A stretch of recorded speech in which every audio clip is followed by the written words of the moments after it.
Winters. And good morning. It is 19 minutes after 8 o'clock, and joining us in studio this morning from Big Brothers and Big Sisters of Southeast New Mexico, Bill Wolf back with us. Morning, Bill. Morning. Thank you for having me. Anytime. It's T-minus, 3 days and counting, something like that here. Saturday's the big event for our Bowloween. Yeah.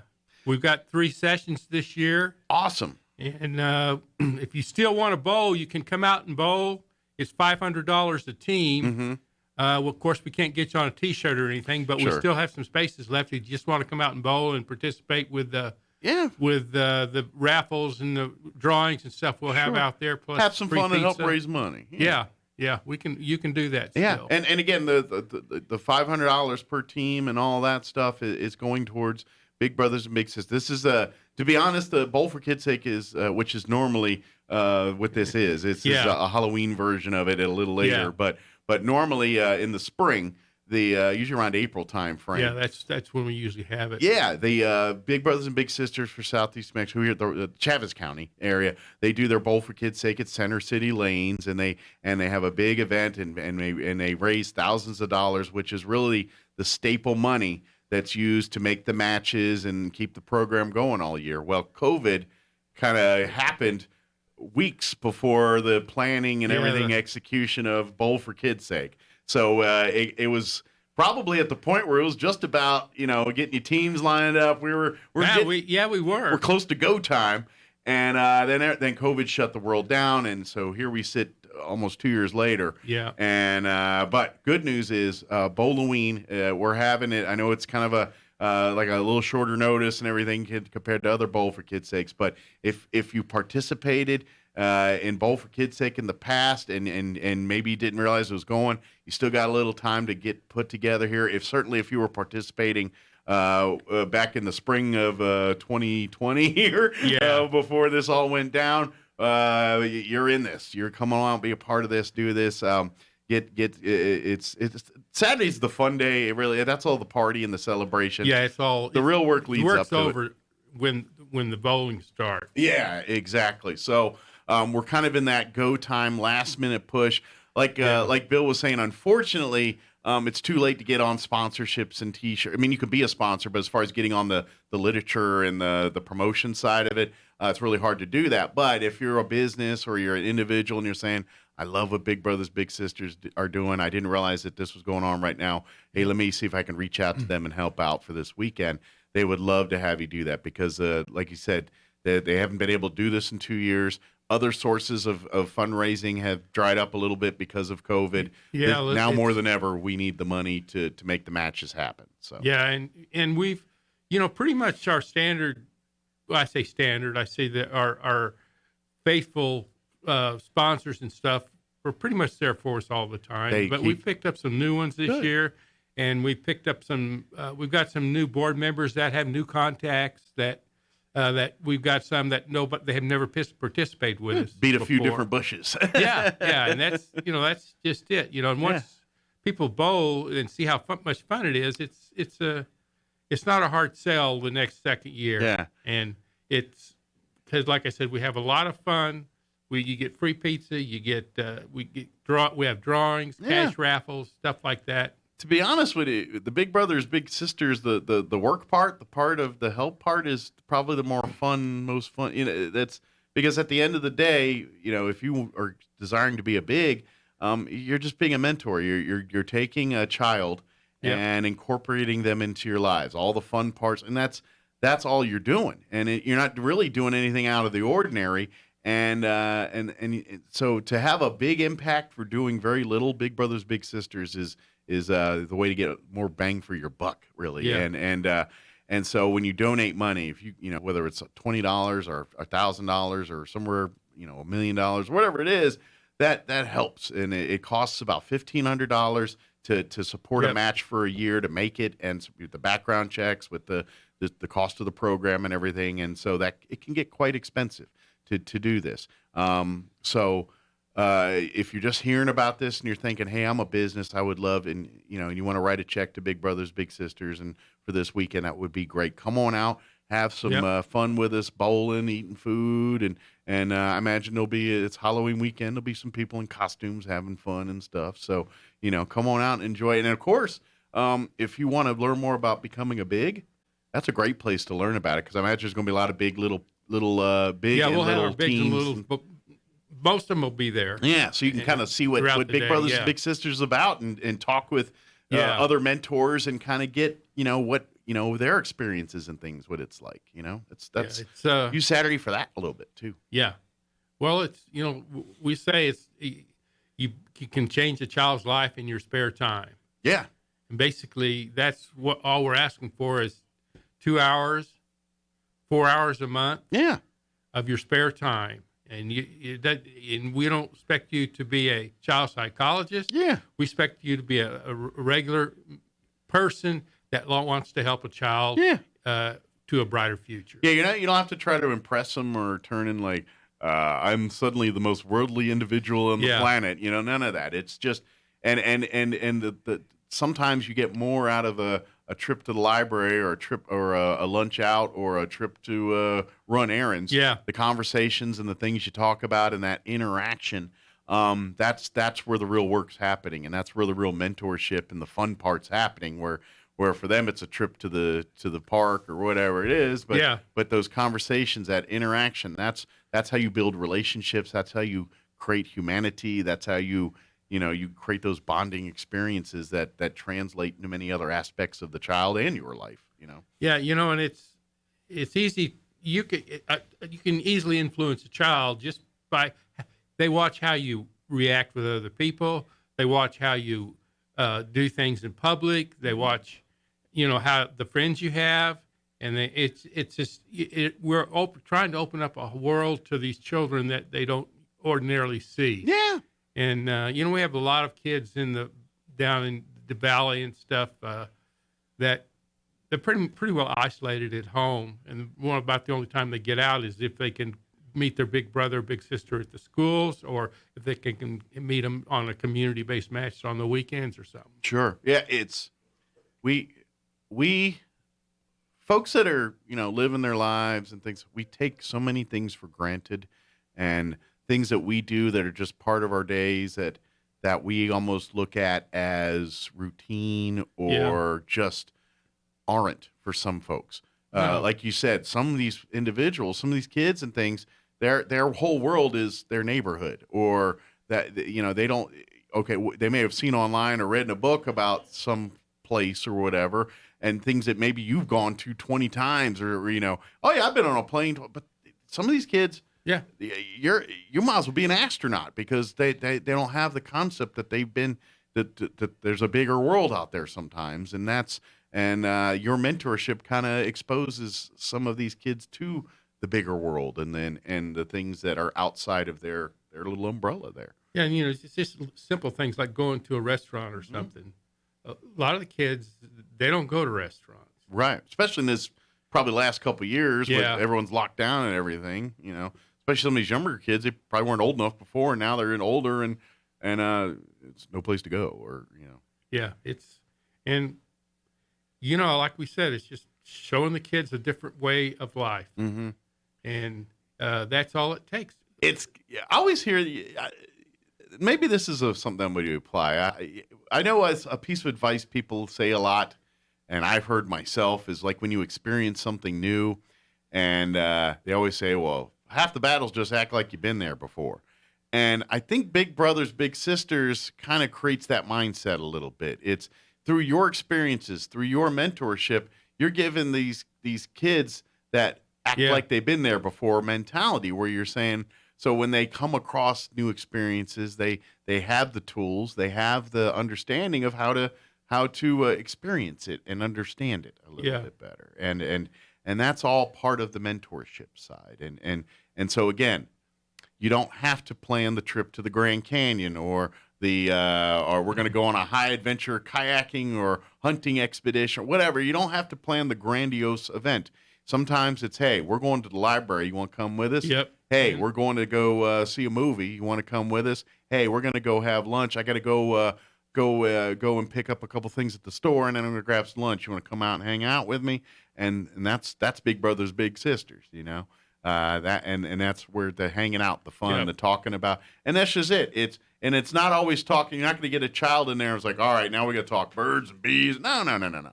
Sometimes it's just you talking about your world. It's like, did you see that movie? And an hour of y'all talking about the movie or something is that bonding, that friendship build, that humanity making connections. That's Yeah. what that's all about. So, And you can talk to a child about your job, what you do for a living, and what you had to do to reach that point.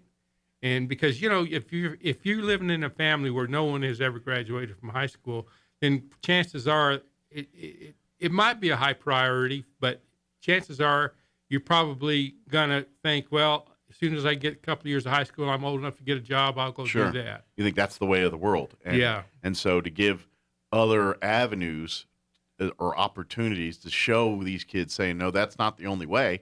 I did it this way. If you like it this way, you could do it this way. Or, you know what? I've got a buddy that did it this way.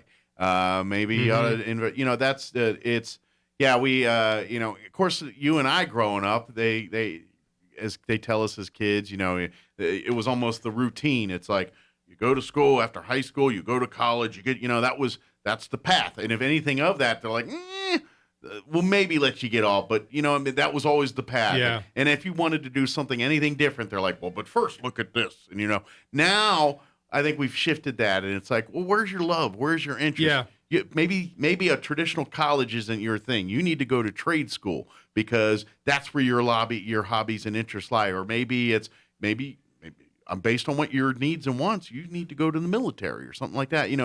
It's all based on their interests and loves, and then they kind of gear it towards that. And I think Big Brothers and Big Sisters helps create those opportunities too. Because like you said, if everyone in the family's doing one thing, and that's kind of the family way it's going, and they have aspirations of something different, this can expose them to the opportunities to achieve those goals. Yeah, and it's just, if anybody has any questions about becoming a big, it takes a little while because you have to go through a background check and a reference check and fingerprints and all that stuff. But once that's done and we determine what type of a child might work best with you or that you want to work with, then we start looking at some of our littles on our wait list and try to say, okay, this looks like it would be a good match, and then we'll go ahead and make a match. Yeah, the matchmaking process is a lengthy one by design and on purpose. Obviously the first part is like Bill said, making sure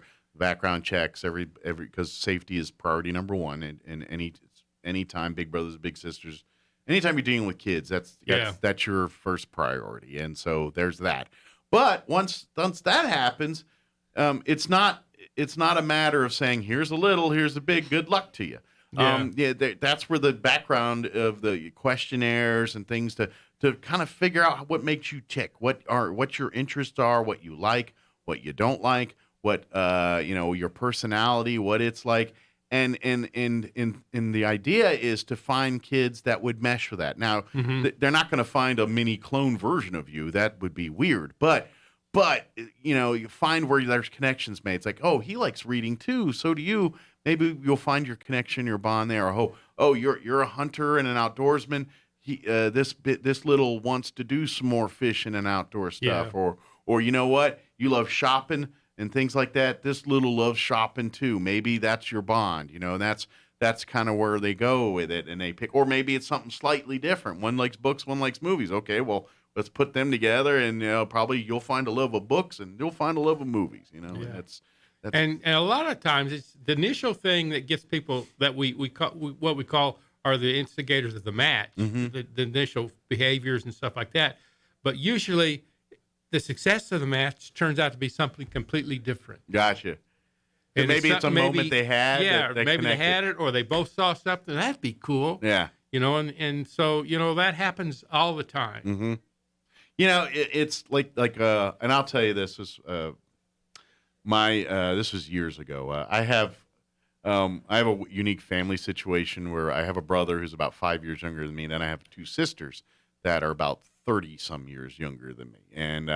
And so one's in high school and one's in middle school now, but back years ago my youngest Callie, she was still probably like second, third grade, and I don't get to hang out with them as much because they live on the East Coast Yeah. and things like that. So, but when we go and visit, and Callie she's kind of a shy person and things. So, I was like, but I got a chance where I pulled her apart and I went and got her some ice cream, and we bonded because I wanted the most ridiculously large ice cream and made it thing and the whole thing. And of course she had it all over. I said, that's the whole point. Get more on. And so by the time we got back to her mom, my stepmom, I was like, here's Callie. And of course she looked like, but she, we bonded, and it was that moment. And even to this day, like 10 years later, we still, every once in a while, that moment talks about the ice cream cone we had at the beach there. It was just her and I that moment. And that's Big Brothers, Big Sisters right there, and you never know when that moment's going to happen.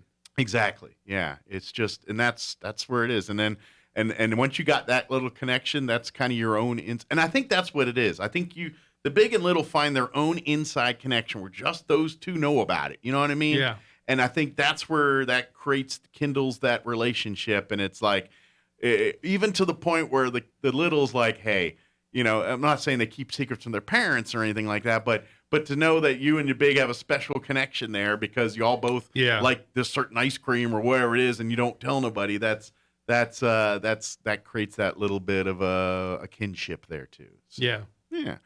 But anyway, come out and bowl this weekend. This is now is the plan to get back in the swing of things in the spring here for all that? I know. Well, we're still not in the schools. That's true. So that's kind of hard. So and that's where the majority of our program has taken place. We've got community matches that we're making, but can't get into the schools because of the world we live. Are where we can do a lot of good that we can't get into right now. So hopefully maybe next year they'll let us in. And of course, we'll get there. But as far as Bowl for Kids' sake, is the plan to get it back in April time frame. Yeah. Spring. So because that's when most people do it around the country. It's a national fundraising. Well, event. I think the Eddy County one is usually like in March or something, right? Yeah. And then Chaves County has theirs. And that's just the logistics thing. Sure. Yeah. And actually, March works better in Eddy County for a lot of the people that bowl in it. Sure, their leagues and I think they do a lot of high school league bowling there too. Yeah, they have a real strong high school team. Yeah. So that probably eats up some lane time out there too for them. So March probably works better, but definitely come out this week, this Saturday. Again, it's 3 different sessions. You can go call Big Brothers Big Sisters if you like, 627-2227. Of course, remember you got to put the 575 now if you're doing on the hard lines. You can also go to the Big Brothers Big Sisters website. Which is bbbssenm.org.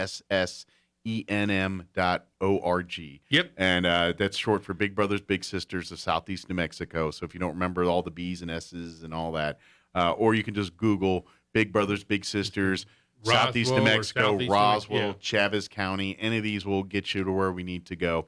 And then if you have any questions, of course, if you're around town, you see the flyer, there's the VR code. You can scan with your phone, and that'll get you where you need to get to, too. Really, right now, the only thing we can do for you on the bowling thing is if you want to bowl. Okay.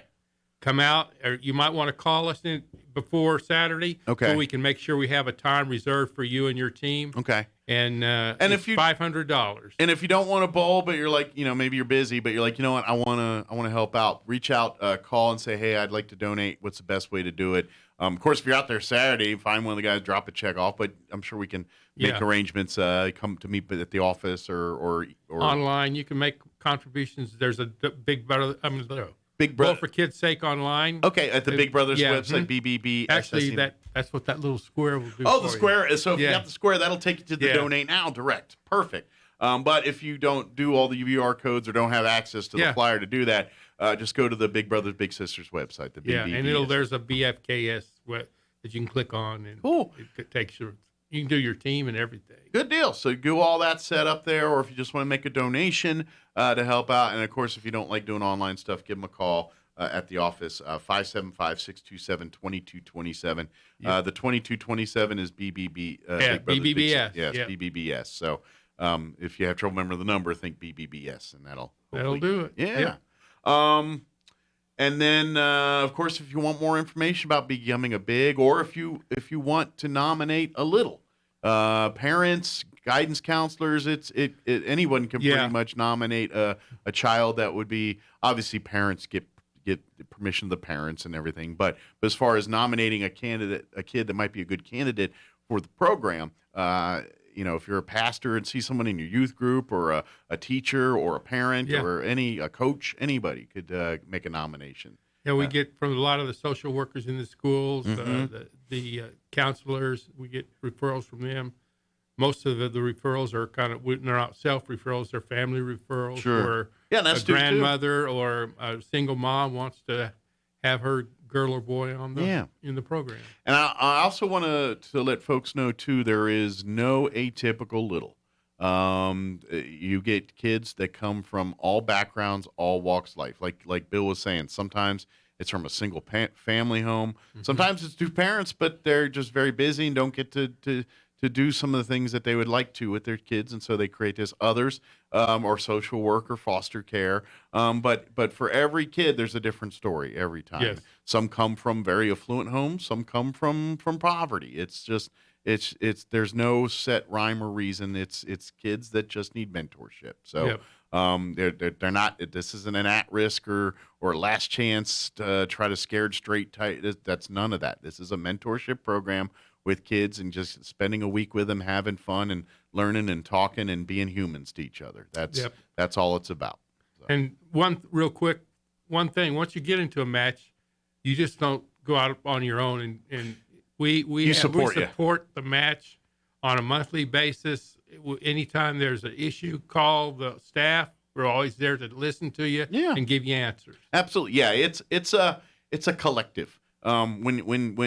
And that's where the family part comes in. And I think, and that's why I said, if you come out to the bowling event this Saturday, really talk to some of the bigs and some of the littles, because that's your support system too. Yeah. Because it's like, if you think of your kind of group discussions and things, there's strength in numbers, and it's experience when people walk the same shoes, and you take Yep. advice usually better from people that have walked the path you're trying to go down, or are going down, and so the resources of the bigs and littles and the events that they do, and the planning and the coordination and all that, that's resources as part of Mhm. that, and that's on top of the actual staff that's part of Big Brothers and Big Sisters, that are intimately involved in helping you plan and deal if you have of an issue or a problem, or a connection there, and you're like, I need some advice on this, and I feel like I'm not, and that's the thing too.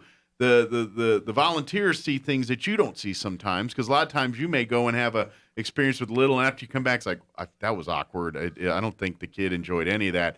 And then the kid may not said nothing to you, but had this whole glowing report talking to their parents or to the other big, saying, "Man, we went here, here, and here." But kids are kids sometimes. They don't always wear their heart in their sleeve. Some do, Yeah. some don't, and so you may be getting through and just don't realize it. And sometimes you need that guidance to help you see that. So, Yeah, and our staff runs into that all the time. yeah, yeah. I imagine, because kids are hard to read.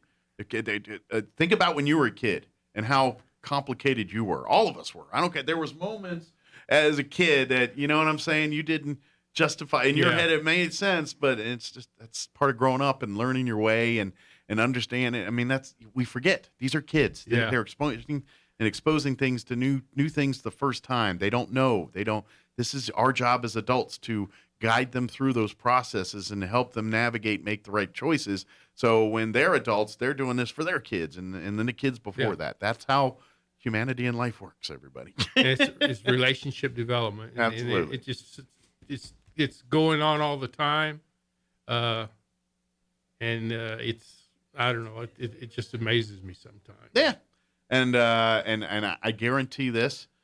I imagine every big could probably say they've had days that they just felt like everything was going wrong, and then they have their hour with their little, and it just seemed to fix their world a little bit too. And that's, Yeah. I want to close with this. The littles, it's a mountain of benefit for them, but I guarantee these bigs that are volunteering and doing this, they probably are taking as much, if not more, out of the program.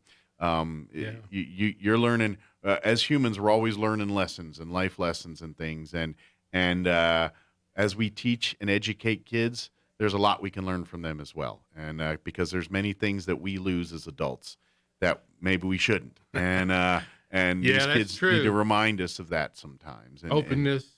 Yeah, as we get down our own paths and our own worlds and things like that, you start shaping and forming your views and lining yourself up in certain ways.